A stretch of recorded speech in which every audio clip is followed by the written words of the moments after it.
Good morning. কেমন আছেন সকলে? আশা করছি সকলে খুব ভালো আছেন, আর আমরাও বেশ ভালো আছি। চলে এলাম আর একটা ঝলমলে ভিডিও নিয়ে। আশা করছি আজকের ভিডিওটা আপনাদের খুব ভালো লাগবে। গত রাতে যা গরম ছিল, ভাবছি কি একদম সব কিছু কাজকর্ম করে নিয়ে একদম স্নান টান করে নেব। প্রচণ্ড গরম, বাপরে, যতই ফ্যান চালাই গরম আর কমেনি। তো যাই হোক, সকালবেলা উঠেই কিন্তু জানলার দরজা আমি সমস্ত কিছু খুলে দিয়েছি, যাতে বাইরের একদম ফ্রেশ বাতাসটা যেন আমার রুমে ঢোকে সেজন্য। আর বাইরের ফ্রেশ বাতাস এলে না অনেক পজিটিভ এনার্জি থাকে, অনেক পজিটিভ এনার্জিও পাওয়া যায় সেজন্য।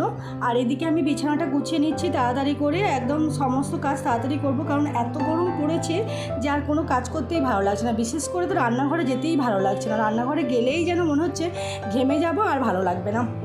তো যাই হোক, আর এদিকে আমি কাজ করছি। রিক্সা তো কোনো জামা টামা পরতেই চাইছে না, জাস্ট ওকে একটা প্যান্ট পরিয়ে রেখে দিয়েছি। এত গরম যে ও ঘেমেই যাচ্ছে, যার জন্য সকালবেলায় কিন্তু ওকে আমি ড্রেস পরাইনি, খুলে একটা প্যান্ট পরিয়ে রেখে দিয়েছি। আর এদিকে তো বিছানা ঝাড়া কমপ্লিট হয়ে গেছে, ঝাড়টা দিয়ে নেব। আর এদিকে ঘরের পাপোশগুলো অনেক দিন যাবত ধোয়া হয়নি, আর পাপোশগুলো ভালো করে কেচে দেওয়াও হয়নি। তো ভাবলাম আজকে কেচে দেবো, তার জন্য সিঁড়ির দিকে রেখে দিচ্ছি, সিঁড়ির ওই রেলিংয়ে রেখে দিচ্ছি, পরে এটা কেচে নেব। আজকে আর কাচবো কি জানি না, তবে সময় হলে অবশ্যই কেচে নেব। ওই রেলিংয়ে রেখে দিলাম, যখন মন যাবে কেচে নেব। এবার আমি সমস্ত ঘরটার ঝাঁট দিয়ে নিচ্ছি। আর এত গরম, এই ঝাঁট দিতে গিয়ে এইটুকু কাজ করতে গিয়ে আমি ঘেমে নিয়ে গেছি। আর আমি এরকম প্রতিদিনই হচ্ছে কি ঘরগুলো একটু ঝেড়ে নিই। আর নারকেল কাঠের ঝাঁটা দিয়ে আমি ঝাঁট দিচ্ছি এই কদিন, আপনারা লক্ষ্য করবেন। যেহেতু আমাদের গ্রামের দিকে বাড়ি না, নারকেল কাঠি অনেক গাছ আছে আমাদের, সেই গাছের কাঠিগুলো দিয়ে, নারকেল গাছের কাঠি দিয়ে আর কি নারকেলের ঝাঁটাগুলো বানানো হয়েছে। তো আমি মাঝে মাঝেই না জানলা দরজাগুলো এরকম ঝেড়ে নিই, যাতে পরবর্তীকালে আমাকে আর ঝাড়তে না হয়।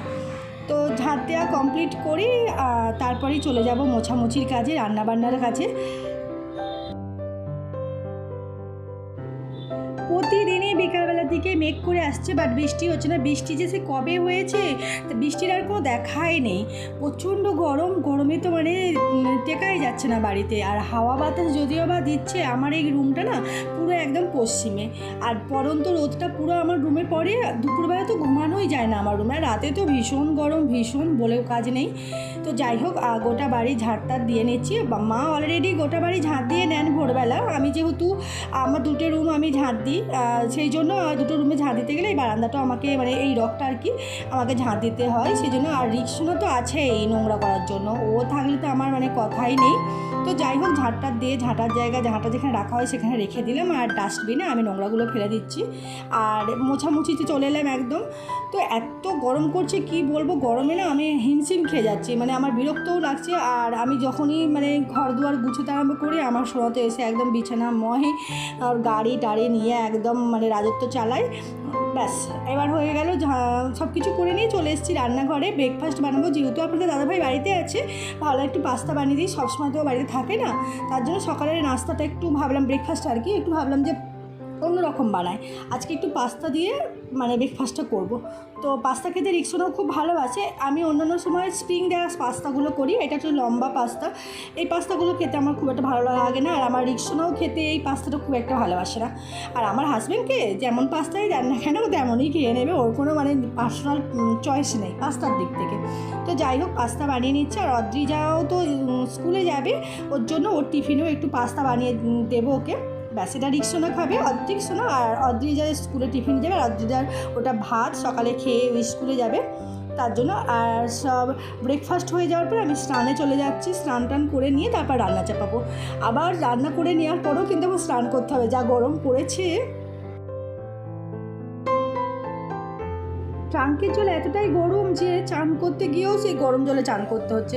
যাই হোক, সকালবেলা কিন্তু আমি একদম জল তুলে রেখেছিলাম। এখন প্রায় 9টা মতো বাজে, অদ্রিজা স্কুল চলে গেছে, এই স্নান টান করছি, এখন প্রায় 9টা পর্যন্ত বাজে। আমি যেহেতু জল তুলে রেখেছিলাম, সেহেতু আমাকে আর গরম জলে চান করতে হলো না, ঠান্ডা জলেই চান করে নিয়েছি। স্নান টান করে একদম ছাদে চলে এসেছি, যেহেতু একটু ঠাকুরকে আমি সকালবেলা সেবা দিই। আমরা বিশেষ করে সকালবেলায় স্নান টান করে ফেলি, যেহেতু আপনার দাদাভাই আছে, আমাকে পাস্তা টাস্তা বানাতে হয়েছে, একটু টাইম লাগে ওগুলো করতে, সেই জন্য আমি একটু বেলা করে আজ চান করলাম, 9টা বাজে। তো স্নান টান করে একটু ফুল তুলে নিচ্ছি, যেহেতু আমি একটু ঠাকুরকে জল দেবো। অলরেডি মায়ের জল দেওয়া হয়ে গেছে, ঠাকুরকে সেবা দেওয়া মায়ের হয়ে গেছে। আমি জাস্ট একটু তুলসী তলায় জল দেবো, তুলসী গাছে, আর একটু হরির তলায় প্রণাম টনাম করে নেব। মা সেবা দিয়ে নিলেও আমি কিন্তু আবার একটু সেবা দিই, কারণ ঠাকুর পুজো করলে কিন্তু মনে অনেক প্রশান্তি মেলে, অনেক শান্তি লাগে আর পজিটিভ এনার্জিও লাগে। একটু ঠাকুর সেবা করলে না ভালো লাগে, বেশ মনটা অনেকটা মানে কি বলবো, খুব সুন্দর হয়ে যায়। তো যেহেতু এটা অভ্যাস হয়ে গেছে, না করলে বরঞ্চ মন খুঁতখুত করে। তো আমি হরি গাছে একটু জল দিয়ে দিলাম আর এবার চলে যাব আবার রান্নার দিকে।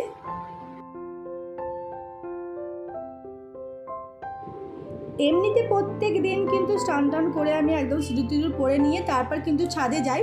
আজকে একটু অন্যতা হয়ে গেল, আসলে স্নান টান করে নিয়ে না আমি জামা কাপড় শুকনো করার জন্য ছাদে চলে গিয়েছিলাম। তো আবার ভাবলাম নিচে নেমে আসবো, আবার করবো, ওর জন্য আমি একবারে ঠাকুরকে জল দিয়ে নিচে নেমে এসে চুল টুল আঁচড়ে নিয়ে সিঁদুর পরে নিচ্ছি আর সব কিছু করে নিয়ে তারপর রান্না করতে যাব।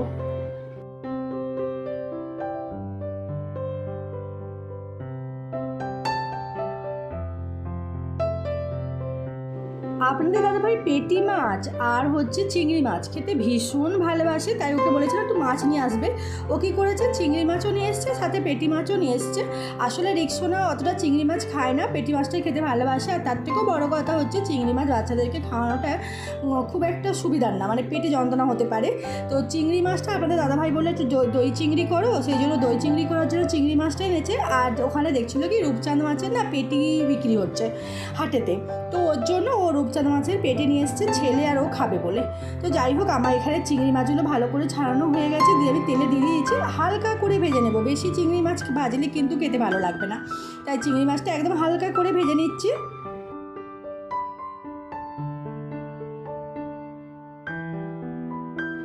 আসলে মানুষের শিক্ষার কোনো শেষ নেই।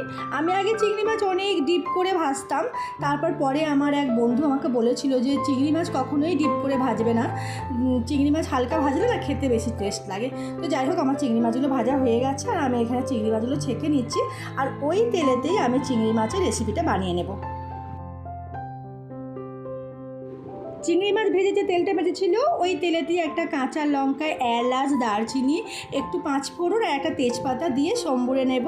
আর এতে দিয়ে দেব পেঁয়াজ, ছোটো ছোটো করে কুচি করে রেখে দিয়েছি। একটু জাস্ট একটু গরম হবে, তারপর দিলে ভালো, মানে সেন্টটা যখন উঠবে আর কি। তো তারপরে পেঁয়াজটা দিয়ে দিলাম। পেঁয়াজটা হালকা ভাজা হয়ে গেলে তাতে দিয়ে দেবো আদা রসুনের পেস্ট। আদা রসুনটা আমি মিক্সিতে পেস্ট করে নিয়ে চলে এসেছি, আর একটু পাতলা করেই পেস্ট করেছি, কেননা মশলাগুলো পুড়ে যায়, তো তার জন্য একটু পাতলা করে করেছি যাতে মশলা পুড়ে না যায়। তো পেঁয়াজগুলো হালকা ব্রাউন ভাজা হয়ে যাওয়ার পর কিন্তু আমি পেস্টটা দিয়ে দিলাম। এরপরে দিয়ে দেবো হলুদের গুঁড়ো, লঙ্কার গুঁড়ো, জিরের গুঁড়ো আর সামান্য পরিমাণ নুন আর হালকা চিনি দেবো। চিনিটা এখানে আপনাদের সাথে দেওয়ার জন্য যে শেয়ার করি সেটা শেয়ার করা হয়নি। তো এই সমস্ত কিছু মশলা দিয়ে ভালো করে নাড়িয়ে চাড়িয়ে একটু সিদ্ধ করে নেব। 100 গ্রাম মতো টক দই নিয়ে এসেছে আপনাদের দাদাভাই। ওই টক দইটা আমি একটা ভালো পাত্রে ভালো করে ফেটিয়ে নিচ্ছি। ফেটিয়ে না দিলে ছানা ছানা কেটে যাবে টক দইটা, তার জন্য। আর ফেটিয়ে রাখা টক দইটা ভালো করে মিক্স করে দিতে হবে এই মশলার ওপরে। আর এরপর চিংড়ি মাছগুলো দিয়ে দেবো, তাহলেই হয়ে যাবে দই চিংড়ি।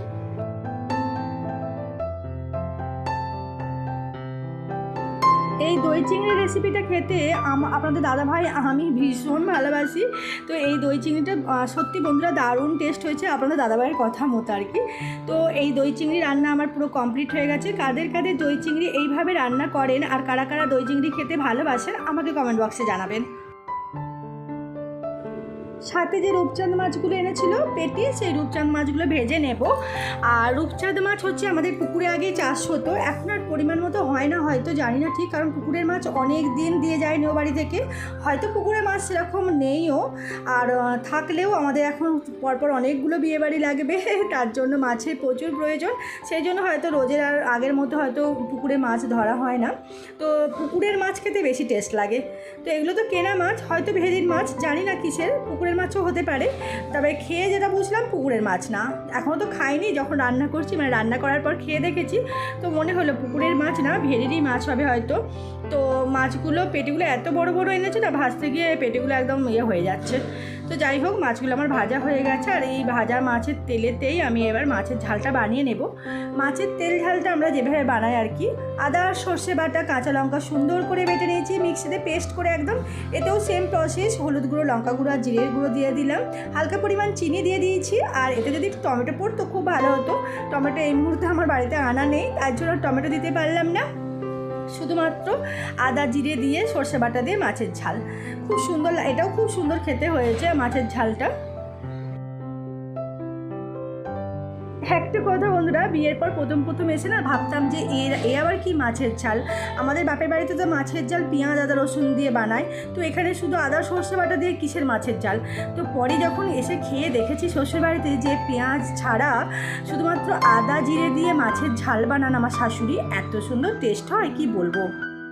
এখানে ভাত বেড়ে নিয়েছি, সাথে একটু আলু ভাতেও দিয়েছিলাম। তো আজকের মতো আমার এই ব্লগটা আমি এখানেই শেষ করছি খাওয়া দাওয়া দিয়ে। কেমন লাগলো বন্ধুরা অবশ্যই জানাবেন। আর ততক্ষণে আপনারা সুস্থ থাকবেন, ভালো থাকবেন।